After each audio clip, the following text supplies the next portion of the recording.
हाय बच्चों, second lecture है आज मेरा मैग्नेटिक इफेक्ट ऑफ करंट का, जिसमें हम लोग थोड़ा सा डिफिकल्ट क्वेश्चंस को देखेंगे।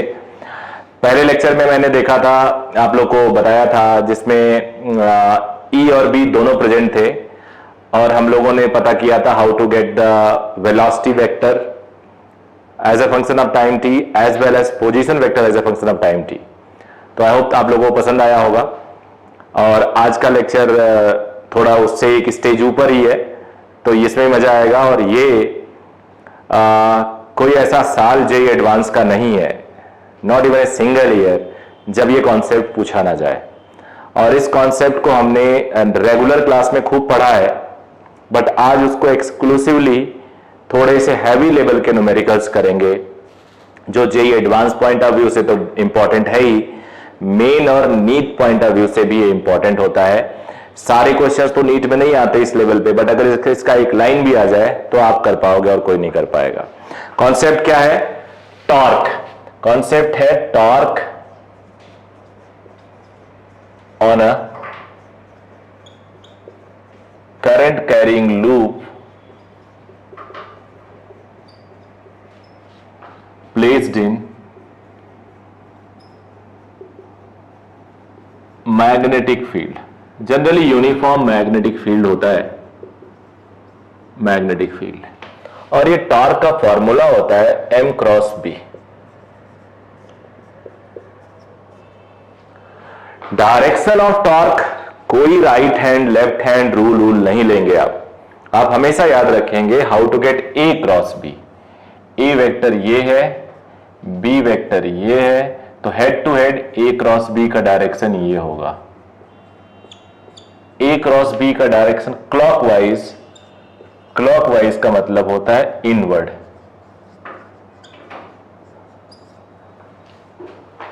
और सिंपल सा इसका सेंस ऑफ रोटेशन होगा क्लॉकवाइज। देखो मेरी फिंगर्स देखो, चारों थंब यहां रखा मैंने। Clockwise means like this, system is rotating like this, clockwise. अगर मैं ये p वेक्टर है, ये q वेक्टर है, तो ये डायरेक्शन होगा p क्रॉस q का। तो p क्रॉस q होगा एंटी क्लॉकवाइज। वैसे तो ये आउटवर्ड होता है, but I cap J cap से उतनी जरूरत नहीं है। आउटवर्ड मतलब प्लस के जनरली, इनवर्ड मतलब माइनस के। राइट x ऊपर y जो हमारा डायरेक्शन होता है, और ये z यानी डॉट बाहर। तो इस तरह से देखा जाए तब तो कोई टेंशन ही नहीं, बट ज्यादातर हम प्रॉब्लम टॉर्क बैलेंस से निकालेंगे। जैसे थोड़ा सा दिमाग लगाओ, 11वीं क्लास रोटेशन में जब हमने टॉर्क पढ़ा था, तो कोई भी बॉडी अगर इक्विलिब्रियम में है, इक्विलिब्रियम मींस कोई बॉडी अगर इक्विलिब्रियम में है, इक्विलिब्रियम को ऐसे लिख देता हूं मैं शॉर्ट में, तो दो टाइप की इक्विलिब्रियम होती है, ट्रांसलेशनल इक्विलिब्रियम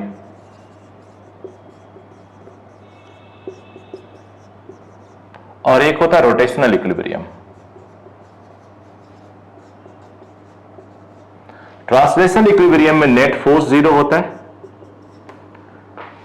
रोटेशनल इक्विलिब्रियम में नेट टॉर्क 0 होता है। तो इसमें क्लॉकवाइज का टॉर्क बैलेंस होता है जनरली एंटी क्लॉकवाइज के टॉर्क के, ऐसे। या नेट टॉर्क 0 लिख सकते हो, सेम विथ फोर्स।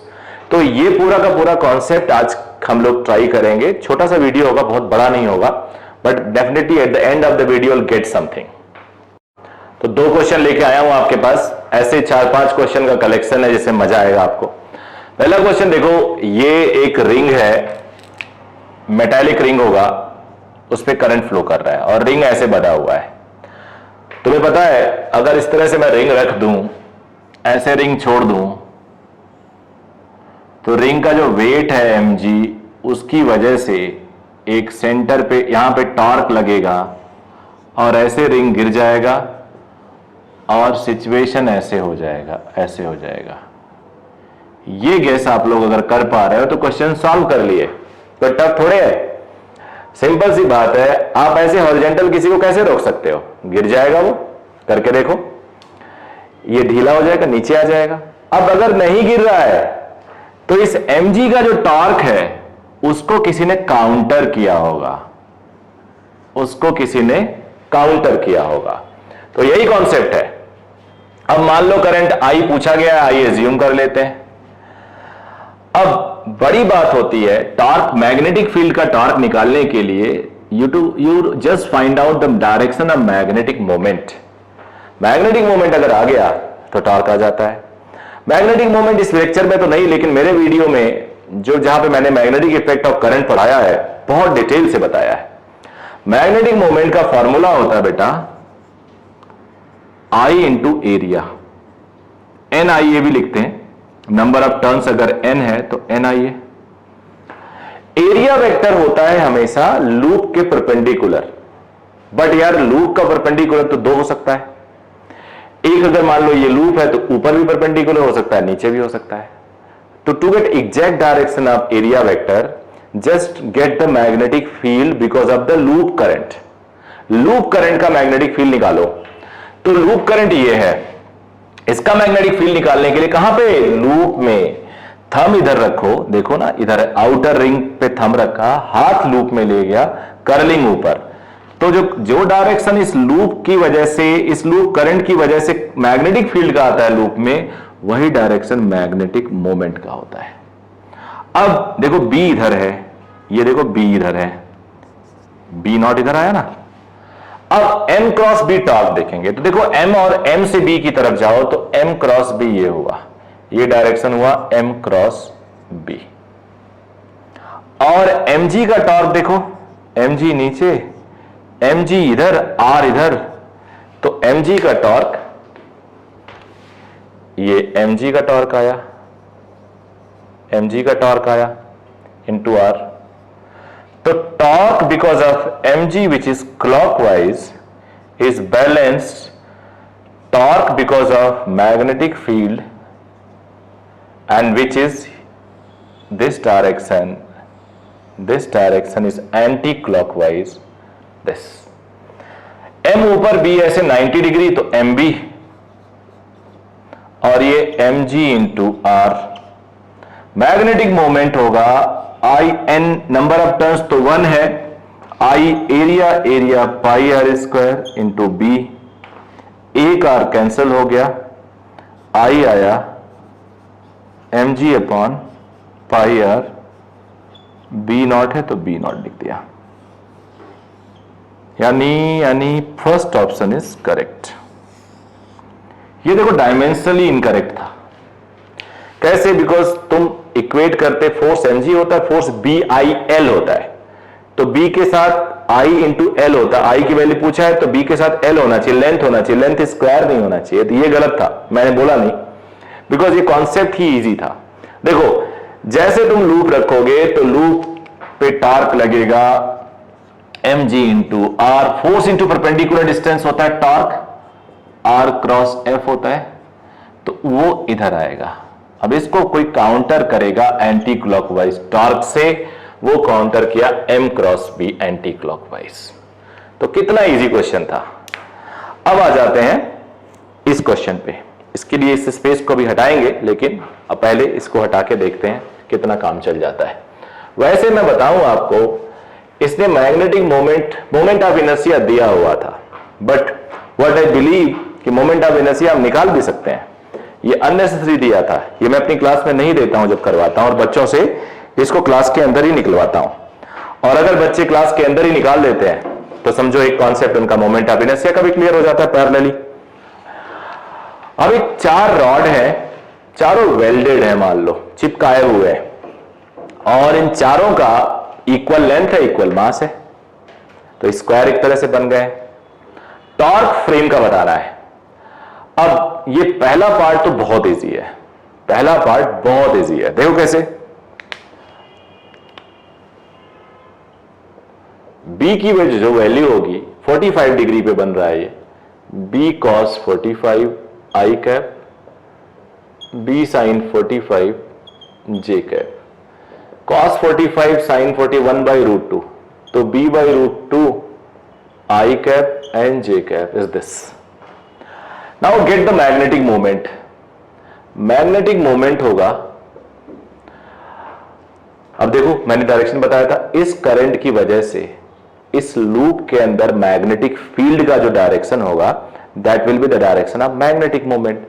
मैग्नीट्यूड तो निकालना बहुत इजी है, आई इंटू एरिया, और डायरेक्शन थोड़ा सा निकाल लेते हैं। Thumb in the direction of current, finger ले गया, पाम ले गया, सेंटर पे कर्लिंग बाहर हो रही है, तो बाहर का डायरेक्शन जो है वो डायरेक्शन है एरिया वेक्टर का, डायरेक्शन है मैग्नेटिक मोमेंट का, और डायरेक्शन है इस लूप की वजह से इसके अंदर मैग्नेटिक फील्ड का, तो ये बाहर यानी के। अब जरा टॉर्क निकाल लेते हैं विच इज एम क्रॉस के, एम क्रॉस बी। तो जरा दोनों एक साथ कांस्टेंट टर्म को अलग कर लेते हैं। एम वाली चीज है के कैप और बी वाली चीज है आई प्लस जे।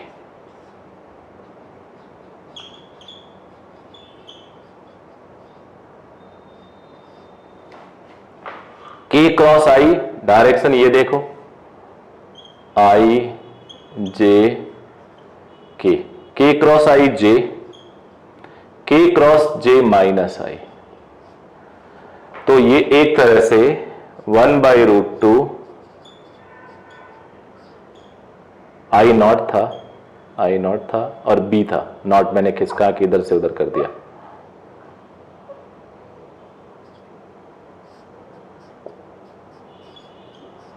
जो टॉर्क का एक्सिस है, जो टॉर्क का एक्सिस है वो देखो क्या है, टॉर्क का एक्सिस है माइनस, ये मैं रेड कलर से दिखा देता हूं, माइनस आई प्लस जे, माइनस आई प्लस जे, यानी इस लाइन के अबाउट टॉर्क लग रहा है, इस लाइन के अबाउट टॉर्क लग रहा है। टॉर्क इस एम ऊपर है और एम क्रॉस बी, एम ऊपर है एम क्रॉस बी, तो ऐसे टॉर्क लग रहा है, ऐसे देखो ना, एम ऊपर है M cross B, M cross B, ऐसे टॉर्क लग रहा है। तो पूरा का पूरा सिस्टम क्यू के अबाउट रोटेट होगा, ऐसे इमेजिन कर पा रहे हो, एम ऊपर बी इधर, M cross B, just imagine, imagination नहीं आएगा जे एडवांस नहीं क्लियर होगा। मैग्नीट्यूड इसका रूट ऑफ 1² प्लस ये अंडर रूट के अंदर आ जाएगा, रूट कट जाएगा, वैसे भी मैग्नीट्यूड तो इतना ही आना था। अब आ जाते हैं मोमेंट ऑफ इनर्शिया, निकाल एक दिया हुआ थोड़ा सा और निकालना पड़ेगा और एंगल निकालना है, तो ये पार्ट में हटा रहा हूं, यहां पे हम यूज कर लेंगे इस स्पेस को।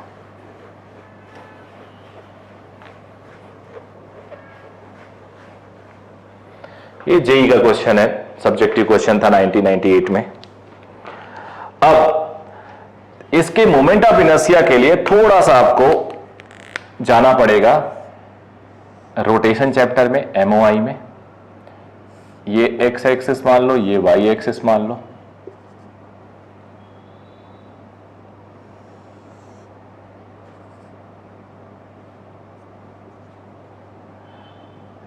स्क्वायर है, ये एक्स डैश मान लो, ये वाई डैश मान लो, और जेड एक्सिस ये, तो आई जेड को आई एक्स प्लस आई वाई लिख सकता हूं।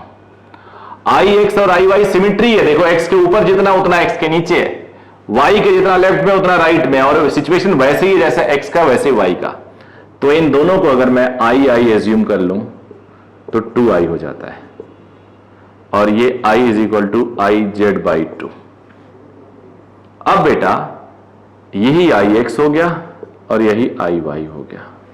अच्छा, इसी आई जेड को परपेंडिकुलर एक्सिस थ्योरम लगाया मैंने, परपेंडिकुलर एक्सिस थ्योरम लगा के मैं I X dash I Y dash भी लिख सकता हूं। क्या रीजन है? क्योंकि इस स्क्वायर का डायगोनल भी 90 डिग्री पे होता है आपस में, और दो 90 डिग्री वालों का सम अगर वो प्लेन में है, तीसरे के जो परपेंडिकुलर है उसके बराबर होता है। तो मैं ऐसा लिख सकता हूं, और ये जो x डैश है एग्जैक्टली वैसा ही y डैश है, तो ये भी सिमेट्रिकल है, तो इनको मैं i डैश मान लेता हूं दोनों को। तो 2i dash is equal to I Z, तो i dash is I Z by 2, I Z by 2, और ये आई एक्स डैश है, आई वाई डैश है। हालांकि एग्जैक्टली ये चीज मैंने अपने रोटेशन चैप्टर में पढ़ाया है, एमओआई में, पहला ही वीडियो है उसमें। अब I dash I X dash I Y dash is equal to I Z by two और आई एक्स आई वाई भी आई जेड बाई टू। तो हमें चाहिए था आई वाई डैश, बिकॉज इसी के बाद टॉर्क लग रहा है, और आई जेड गिवन है। ये जो गिवन है परपेंडिकुलर टू द प्लेन, वो जेड एक्सिस ही तो है। I Z is given as 4/3 ml square, जिसे आई नॉट बोला गया है। अब मैं आई एक्स डैश लिखूंगा आई Z by to, that is 2/3 ml square I X dash, और यही आई वाई डैश है। हमें आई वाई डैश चाहिए था, इसको मैंने वाई डैश बोला। इसी के बाद टॉर्क आ रहा है, तो since torque is equal to I alpha, तो टॉर्क है B naught I L square, scalar quantity है 2/3 ml square into alpha. Angular acceleration ले लिया मैंने, just I am interested to get angular acceleration. Angular torque is equal to I alpha, magnitude of torque I alpha. I किसके about? ये red line के about, Y dash के about, क्योंकि torque उसी के अबाउट लग रहा है। तो यहां से एल स्क्वायर गया, अल्फा आया 3b naught I upon 2m। Now since theta is equal to omega naught T plus half alpha T square, omega naught है ही नहीं, ये 0 हाफ अल्फा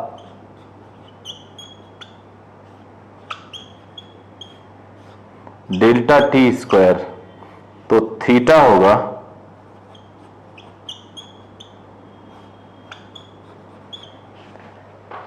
एम मास है, मुझे कंफ्यूजन हो गया मैग्नेटिक मोमेंट पे, into delta T square.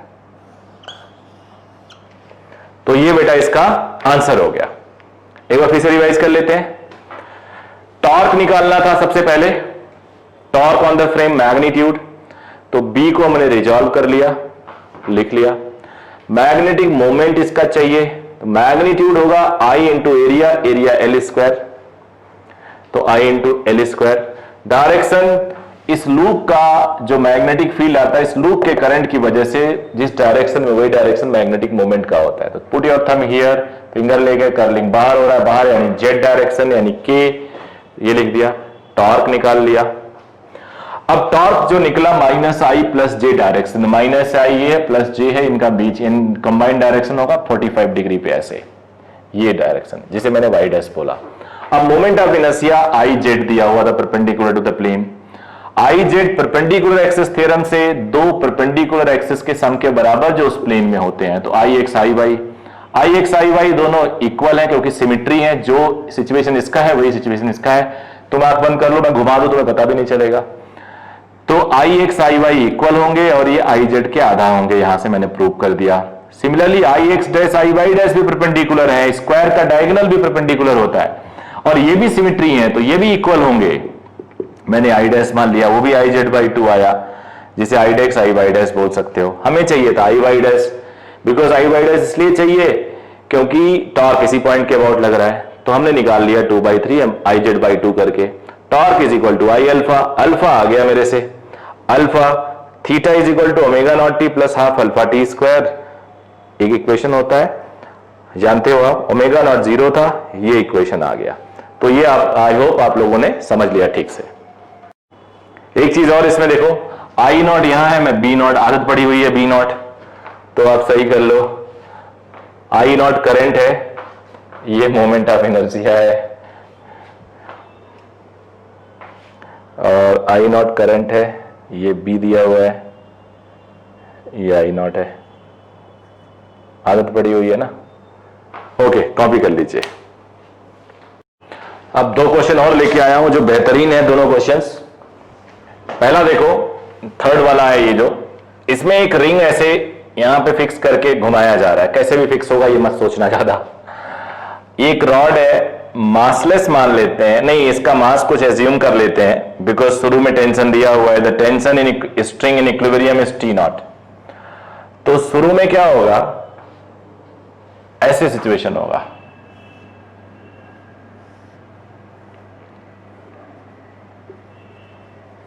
M G T naught naught, तो 2T0 इज mg।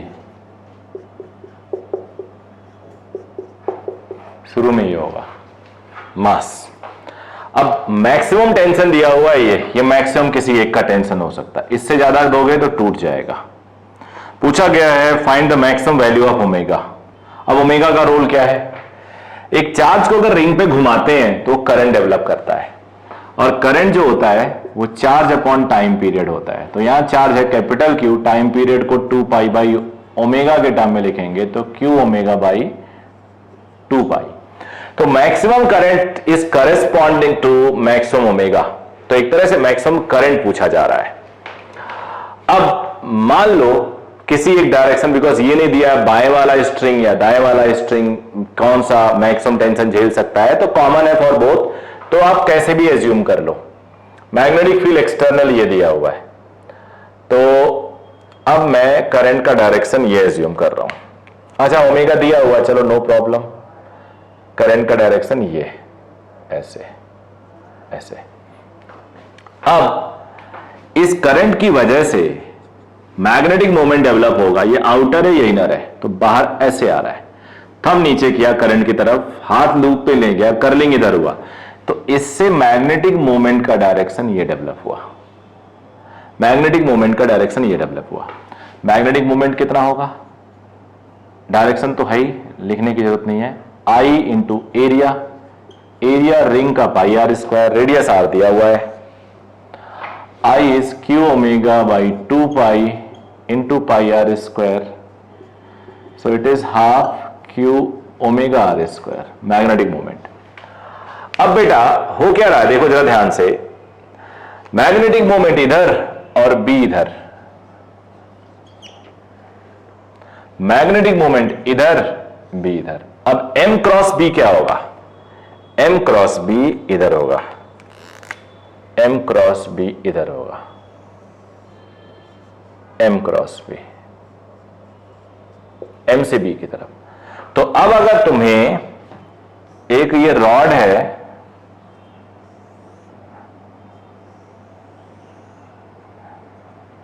यहां एक टेंशन मान लो T1 हो गया, यहां एक टेंशन T2 हो गया, mg वेट होगा, और यहां पे टॉर्क आ जाए m क्रॉस b का, तो मैं तुम्हें जरा डिमॉन्स्ट्रेट करके दिखाऊंगा। एक चीज और लिख लेते हैं, T1 प्लस T2 mg के बराबर ही होगा, और mg किसके बराबर है? 2T0 के, तो 2T0 के बराबर होगा। अब बेटा कुछ खास नहीं बचा इस क्वेश्चन में, दम नहीं है। मेरा ये हाथ है, मेरा ये हाथ है, अगर मेरे हाथ को ऐसे कोई दबाए, ऐसे ऐसे देखो ना, इधर से इधर लेके आए, तो नेचुरली एल्बो मेरा नीचे जाएगा, ये फिंगर ऊपर आएंगे, तो ये नीचे जाएगा यानी ये ज्यादा टेंस होगा। इमेजिन करो ये दोनों बंधे हुए हैं और मैं इसको ऐसे घसीट रहा हूं, ऐसे कर रहा हूं, तो ये पार्ट मेरा नीचे जाएगा, ये ऊपर आएगा, तो ये ज्यादा टेंशन होगा, ये ज्यादा टेंशन होगा, तो T2 ग्रेटर देन T1 होगा। अब सेंटर पे T1 दे रहा है इधर टेंशन, T2 अकेला सेंटर पे देखो ना, R ये हुआ, ये मान लो R है, R cross F, R cross F जो टॉर्क होता है सेंटर को फोर्स ऐसे घुमाएगा, तो ये T1 का टॉर्क, और ये ओक पॉइंट को T2 कैसे घुमाएगा? इधर घुमाएगा, इधर T2 cross R cross T2 ये इधर घुमाएगा, यानी दो टॉर्क, एक M और B, एक T1 का टॉर्क से अकेले भिड़ रहा है T2 का टॉर्क। ये लेंथ D था, तो ये D/2। अब मैं लिखूंगा T2 इंटू D/2, ये clockwise torque is M into B, दोनों परपेंडिकुलर है, और T1 इंटू D/2। अब MB की वैल्यू मैंने कितनी निकाली थी? ये M ये है, M का डायरेक्शन है इधर, B 90 डिग्री, तो M क्रॉस B सीधे सीधे MB हो जाएगा, तो ये होगा half Q omega R square into B, और T1 डी बाई टू और ये T2 डी बाई टू, इधर ले आओ। T2 minus T1 is 2 by D से मल्टीप्लाई कर दो तो 2 कैंसिल, डी नीचे चला जाएगा,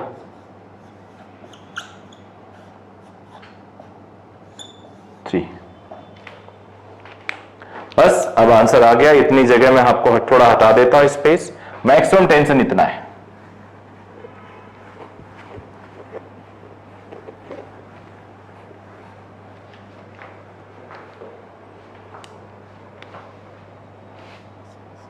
T2 इज 3T0 बाई 2, तो T1 होगा, T1 प्लस T2 mg है, तो T1 होगा mg माइनस T2, तो mg is how much, 2T0, T1 plus T2 2T0 लिख देता हूं, तो ये T0 बाई 2, T1 और T2 आ गया है। बस इसकी value T2 3T0 by 2, T1 T0 by 2,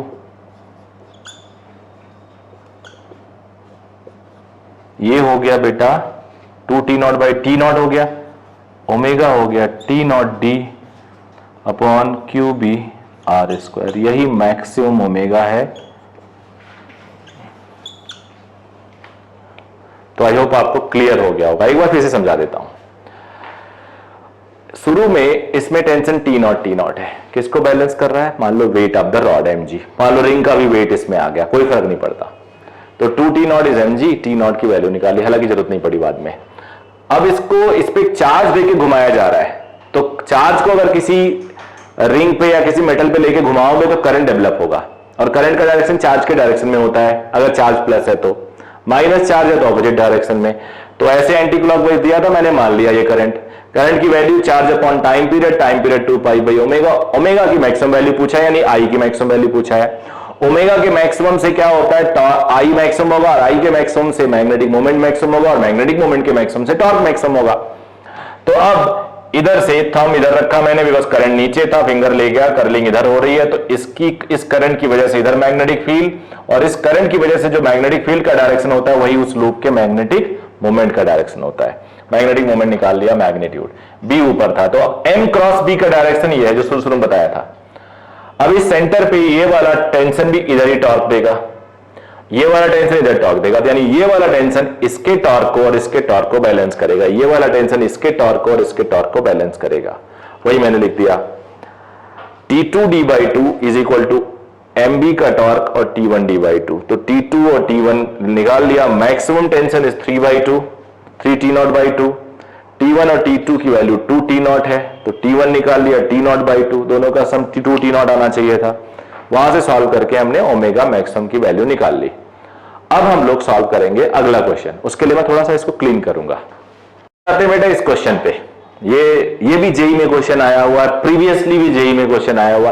ये सारे क्वेश्चन बहुत पहले आईआईटी में आए हुए हैं, बहुत पहले, मतलब आज के approx 20 years back, 22 years back, 25 years back, जब आप लोग दुनिया में थे ही नहीं। अब एक लूप ऐसे रखा हुआ which can rotate about P Q. तो अगर मैं कोई लूप मान लो ऐसे रखूं, ये लूप है, यहां पे मैं हिंज करके रखूं, देखो नीचे गिर जाएगा, ये लूप नीचे गिर जाएगा। अगर ऐसे रुका हुआ है तो इसके जो mg का टॉर्क है जो ऐसे लग रहा है, उसको किसी ने रिवर्स डायरेक्शन में ले जाके बैलेंस किया हुआ। बहुत ही सिंपल सा केस है। तो टॉर्क को किसी ने बैलेंस किया हुआ है। साइड व्यू अगर देखें हम, तो मान लो ये z एक्सिस है, ये y एक्सिस है, तो ये लूप ऐसे है, यहां पे q बाहर है, p अंदर है, यहां r बाहर है, s अंदर है। ये देखो ऐसे लगेगा और ऐसे घूम जाएगा, यानी इसका सेंस ऑफ रोटेशन इधर को आएगा, ऐसे आएगा, नीचे गिरना चाहेगा। अब टॉर्क ऐसा हो कि ऊपर हो, सेंस ऑफ रोटेशन बैलेंस हो जाएगा। बहुत इजी हो सकता है, लेकिन पूरे लूप का मास दिया हुआ है, साइड्स दी हुई हैं। अब देख लेते हैं, पूछा है करंट का डायरेक्शन। सबसे पहले तो करंट का डायरेक्शन वो एक बड़ी बात है अपने आप में। एक्सटर्नल जो मैग्नेटिक फील्ड है, एक्सटर्नल मैग्नेटिक फील्ड है आई और के में है।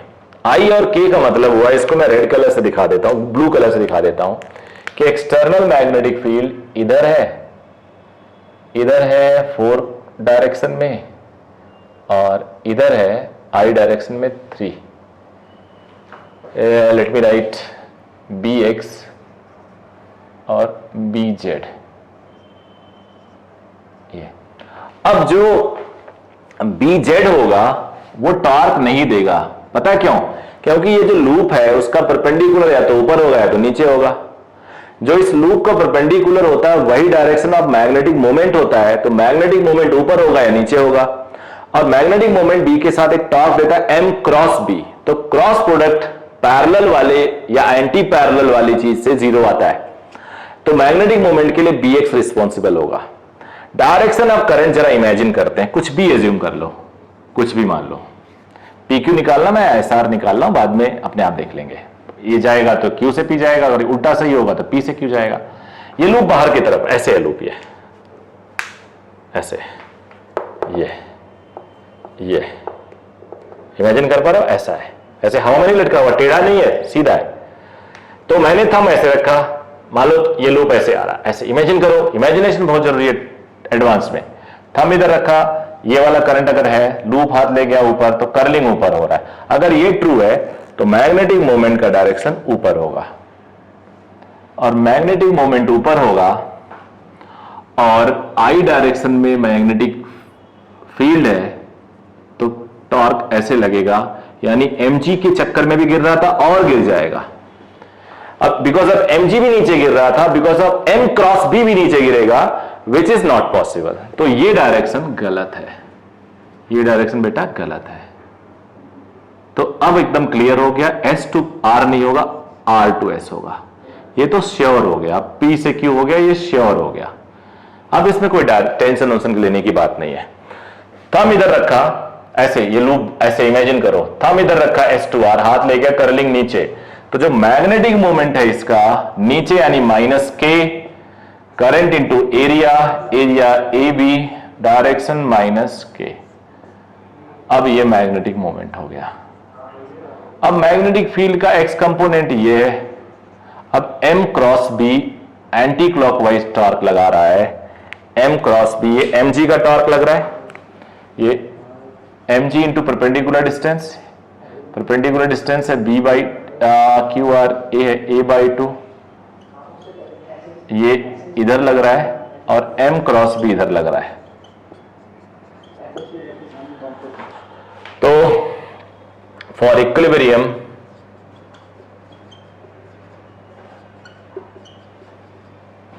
mg का टॉर्क इंटू a बाई 2 जो लग रहा है एंटी क्लॉकवाइज, इसको बैलेंस कर रहा है m क्रॉस b जो क्लॉकवाइज है. नो आई कैप, नो जे कैप, कोई ज्यादा टेंशन लेने की जरूरत नहीं है. मैग्नेटिक मोमेंट है I इंटू ए बी. और ये जो b यूज हो रहा है वो x वाला यूज हो रहा है, बिकॉज जो z वाला है वो तो मैग्नेटिक मोमेंट के एंटी पैरेलल है.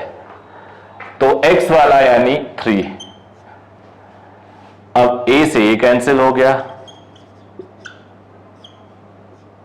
तो पूछा क्या है? Find the expression for I. I is mg upon 6b. ये हो गया. तो डायरेक्शन ऑफ I आ गया.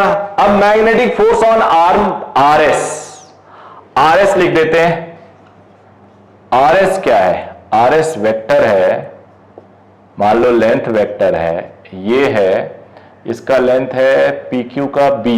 तो ये B और इधर RS है, इधर यानी minus J. B is given as 3I plus 4K. तो force is equal to I L cross B, I magnetic force on RI. L हो गया B माइनस J, तो B अलग कर देता हूं, minus J cross 3I plus 4K. तो IB 3 minus J cross IB 4 minus J cross K. आई cross जे के होता है, आई जे के, आई क्रॉस जे क्रॉस आई माइनस के होता है, माइनस है तो प्लस के हो जाएगा, 3IB के कैप। और जे क्रॉस के होता है आई तो माइनस आई हो जाएगा, -4BI आई कैप। तो ये फोर्स हो गया RS आर्म में, IB कॉमन ले लेते हैं, -4I + 3K। ये हो गया। एक बार फिर से, ये लूप ऐसा है, एक तरह से थोड़ा ऐसे सोचो, ऐसे, ये है y एक्सिस, ये है z एक्सिस, और ये है मान लो x एक्सिस, ऐसे। mg इसका ऐसे लग रहा है, तो mg इसको ऐसे घुमाएगा, mg × a/2। अब हमें एक टॉर्क देना होगा। अच्छा, इसमें हमने करंट निकाला S2R ऐसे, इसकी वजह से मैग्नेटिक मोमेंट नीचे आया, एक मैग्नेटिक फील्ड Bx था, एक Bz था, Bz तो इसके पैरेलल एंटी पैरेलल हो गया, क्रॉस टॉर्क होता है M क्रॉस B, वहां से इसकी वजह से कोई टॉर्क नहीं लगेगा, इसकी वजह से लगेगा M क्रॉस Bx। तो ये टॉर्क mg के टॉर्क को बैलेंस किया, यही तो किया मैंने, और क्या किया? और हमने क्या किया? कुछ भी नहीं किया। तो ये क्वालिटी न्यूमेरिकल इस तरह से खत्म हो गया। एक चीज बेटा इसमें मिस्टेक हो गया। मिस्टेक क्या हो गया? बस 3B0I है, 4B0K है, तो यहां पे 3B0 होगा, तो ये 6B0 होगा, बस, और कोई करेक्शन नहीं है। तो इस सेशन के लिए इतना ही। इस टाइप से एक दो न्यूमेरिकल और बनते हैं। आई होप आप सॉल्व कर लोगे और ये सीरीज अच्छी लगी होगी। क्वालिटी सीरीज है, सारे बच्चों के लिए नहीं होता, जो बच्चे बहुत लो अपना एम्बिशन रखते हैं उनके लिए नहीं होता है। बट आप लोग, मुझे पता है अगर आप लोग इतनी मेहनत कर रहे हैं, मेरे यूट्यूब तक आ रहे हो, जुड़े हुए हो उसके साथ, तो जरूर आप लोग नेक्स्ट लेवल पे होंगे और अच्छा करेंगे। तो ये जरूर पढ़िएगा और मुझे फीडबैक दीजिएगा। Thank you very much.